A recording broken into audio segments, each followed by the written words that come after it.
All right, let's do it. Evening, folks. Phil Gallagher of ThrabenU here for another set of daily death and taxes. We're going to be doing things a little bit differently this week, and this portion is for those of you mainly on YouTube who are viewing this later. In an attempt to make some of the daily D&T videos a little bit more interesting, I'm going to be shooting some of them live now, and we're going to see how that turns out. So I am streaming this video, and I'll be breaking it up into individual parts for the purposes of daily D&T recording. But this is going to give me a little bit of chat interaction, talk to some people in between rounds, that sort of thing, and maybe make things slightly more interesting than normal. The last few weeks as I've played daily D&T, all of the matches have been poor as a whole. A lot of the white Eldrazi style decks have tripped over themselves. A lot of times, like, my opponent just plays an Oko and I die. So hopefully going and doing some of this live and getting some chat interaction there maybe makes the videos a little bit more interesting. Things have felt a little stagnant recently. And by the way, thank you to Otterlady for supporting this week of Daily D&T. Let's go ahead and dive into the specific deck list now. So this is Yoshiwada's deck list, which is from a recent Legacy challenge from about a week ago, I believe. The main deck isn't overly exciting, so I'm just going to point out the things that are notable. We have the full 4 Revokers in respect of Oko. We have 1 Restoration Angel, which I've been trying to puzzle through why that's in the deck list. So Restoration Angel is a 3/4, which means that it survives an elk, but it's also like a 4-cost card that just turns into an elk as well. I guess it allows you to reset some of your creatures that have been elked before they get elked again. Still having a little bit of trouble coming to terms with why Restoration Angel is in the deck list versus something like Mirran Crusader. But like, I'm obviously not dismissive of it. This is a card that is absolutely of Legacy power level that I've played a decent number of times before. And MTG, thank you very much for your continued support, friend. Very much appreciated. As far as other main deck slots that are interesting, there's 1 Mishra's Factory. With the 24th land, you can probably get away with this. But between the Flicker Wisps and the Palace Jailers, there are a decent amount of white cards, especially when you consider that you have 6 more in the sideboard. So it's like a touch sketch, but not super sketch. There's also 1 Flagstones of Trocare here, which I think is just worse than a Plains or a Snow-Covered Plains. Like, the upside with Cataclysm is relatively low, and that sort of thing doesn't happen all that often. I'm also not really convinced that the 3rd Caracas is amazing. I get it, but I'm usually a 2 Caracas man myself. So I'm kind of inclined to sub these 2 for a Plains, but I'm just playing the deck list as is. I haven't been happy with any deck list that I have played for daily D&T for a couple of months now. So I'm always just like trying to defer to the wisdom of others and see if someone else has figured out something that I have not. In the sideboard, we're looking at a lot of unfair hate as opposed to fair hate. So for the fair matchups that are Oko based, we have 4 additional answers to Oko. Otherwise, we have 2 generic removal spells, 2 artifact or enchantment removal spells, and then the rest of the stuff is for unfair decks as a whole. I think that's basically what I have to say about the deck list, so let's just go ahead and hop directly into a league.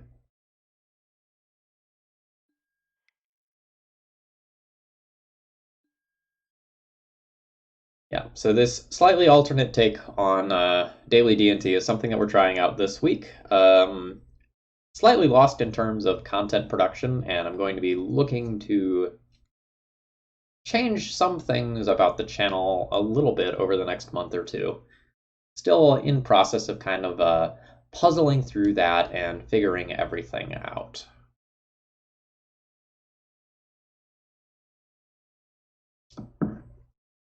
But it should be good once I get a feel for what I want to be doing. I have some ideas, but I have some obligations that I have to get through first. 1, 2, 3, 4. About 10 more streams between like daily D&T and donation deck lists that I need to get through before I'm just like at the point where I feel good about making drastic changes. We have a medium hand that's very dependent on what my opponent has in order to be good. So if this Wasteland is good, then like Mom plus Port plus Wasteland can do a number on this game. And if this Wasteland isn't good, this hand is not great. But we'll see how it goes. I also really want this tea to be about 5 degrees cooler than it actually is.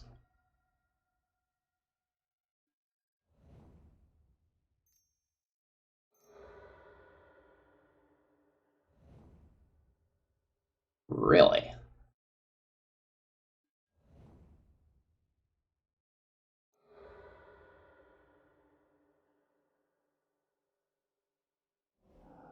Okay.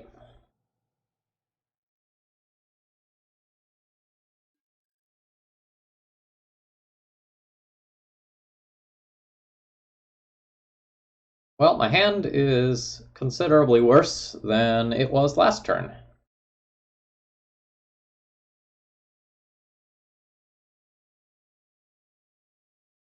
So, got that going for me.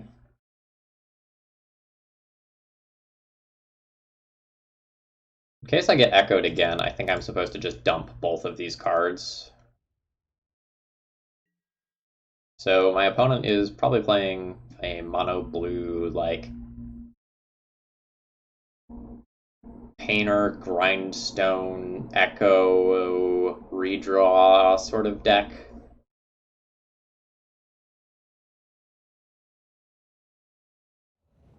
It's what my sources tell me, and by my sources I mean one of my Twitter bots. Fence Grid.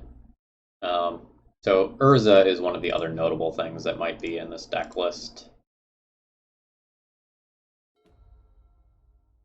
And he sort of Splashers real hot.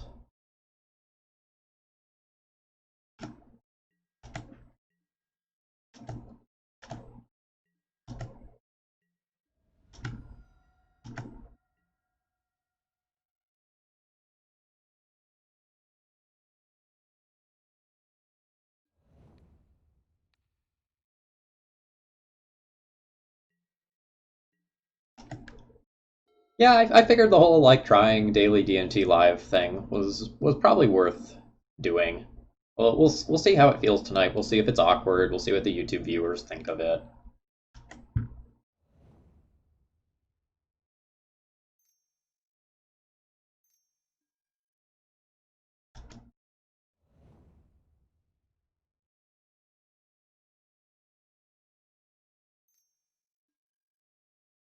Okay, it's just like very much no to doing things on my opponent's turn. I got it. I have received the memo.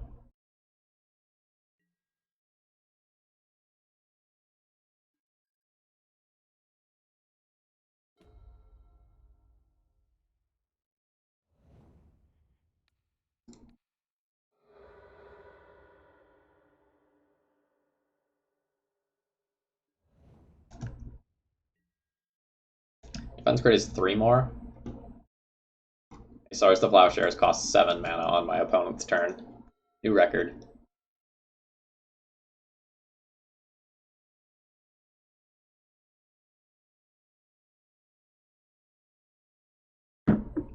Welcome, Lord Darkview.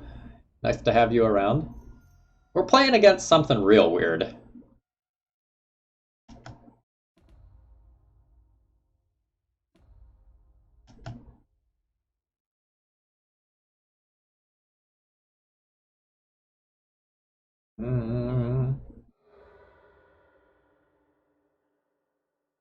I do get one card out of this, right?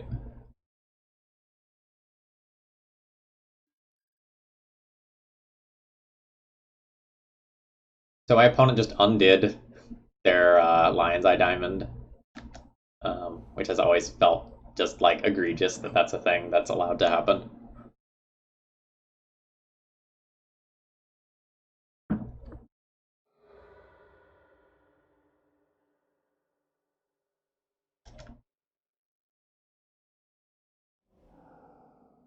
Oh man, this Thalia is hot. Like my opponent like casts some mana rock, and then I get to vial this in response and stop the rest of their turn.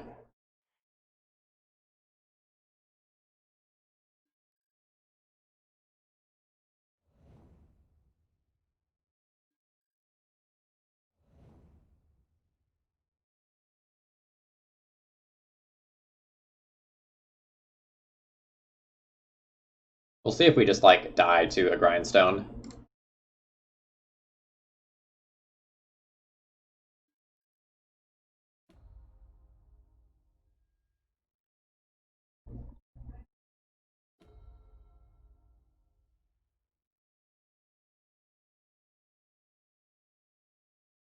Kill Narset, attack them for 2. That's fine with me.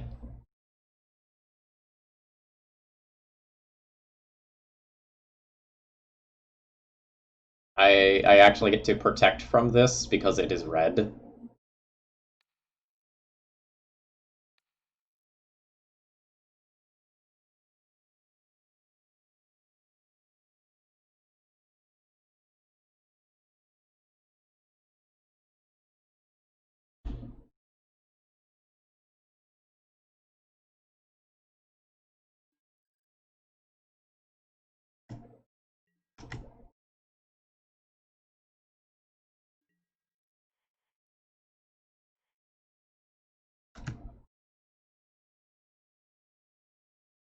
No Demosian. I don't feel like any deck that I play is good in Legacy right now, so I am not participating in challenges and showcases right now.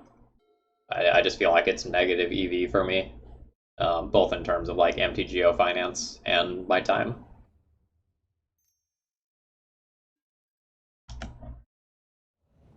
Notably, Thoughtcast there has enough affinity for artifacts to not have to pay for the Thalia tax. Okay. So opponent had or drew the grindstone, which means that I am dead. All right. Next game.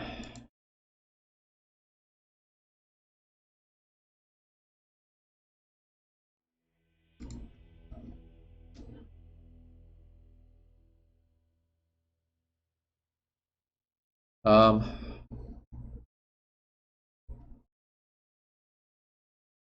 it's going to be kind of weird in that, like, we're going to have a whole bunch of different things that we can board in, but, like, how we actually board is very strange. Sword of Fire and Ice is going to be relatively bad because of the, like, once you have a painter on red, the sword is red, and the sword gives protection from red, so the sword is going to fall off. Yeah, Demosian, this is that deck list. My opponent has repeals, so my moms do have text. It may be that I like cut the Stoneforge Mystic side of the deck to play a good number of sideboard cards.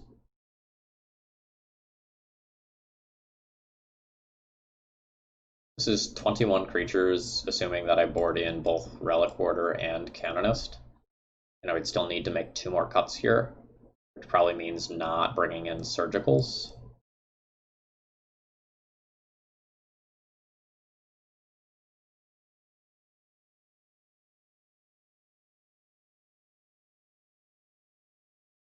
It's weird to want to be able to like use Mindbreak Trap to fight against the Echo side of the deck, while also wanting things like Council's Judgment to fight against the permanent side of the deck. I'm not convinced that my boarding here is correct, but it feels like the Stoneforge Mystic package is largely slow and irrelevant, which is kind of my thoughts on the Stoneforge package in general in Legacy right now.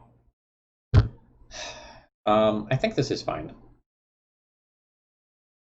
The match on the draw seems like it's going to be hard.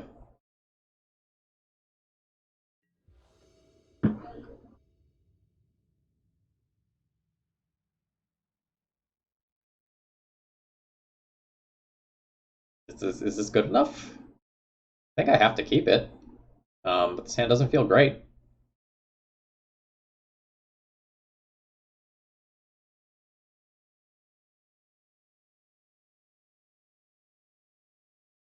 This is a hand where I'm hoping that my file into port can buy a decent amount of time.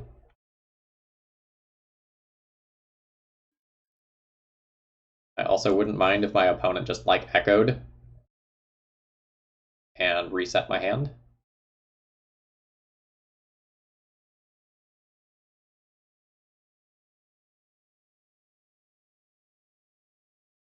My Phyrexian Revoker feels overtaxed in this matchup.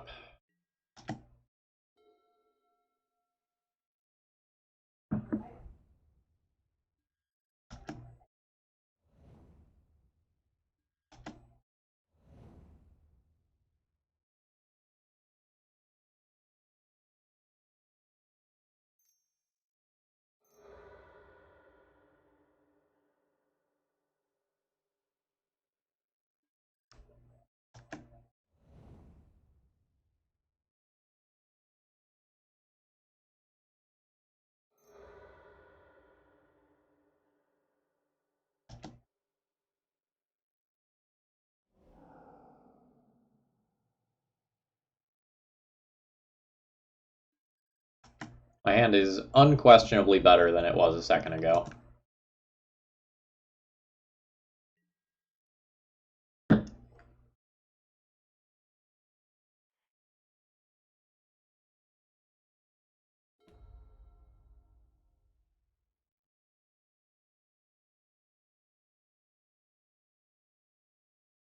So my opponent didn't have extra artifact mana, and if they had another Echo, they would probably Echo again.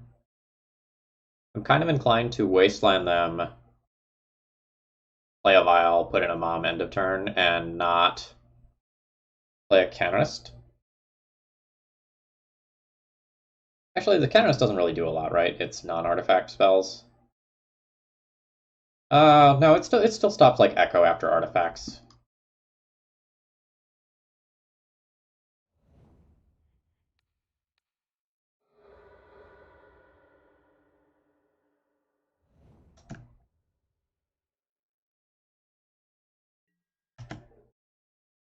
My opponent hasn't shown me a specific reason for that yet.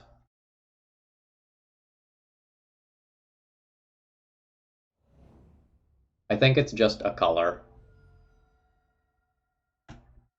Looking at a previous version of their list, there doesn't appear to be any specific reason why it's red.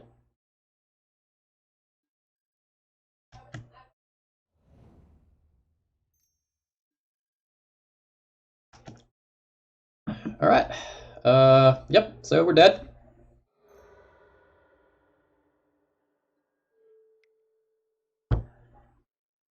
Welcome to Legacy, where your decisions matter and your play skill matters.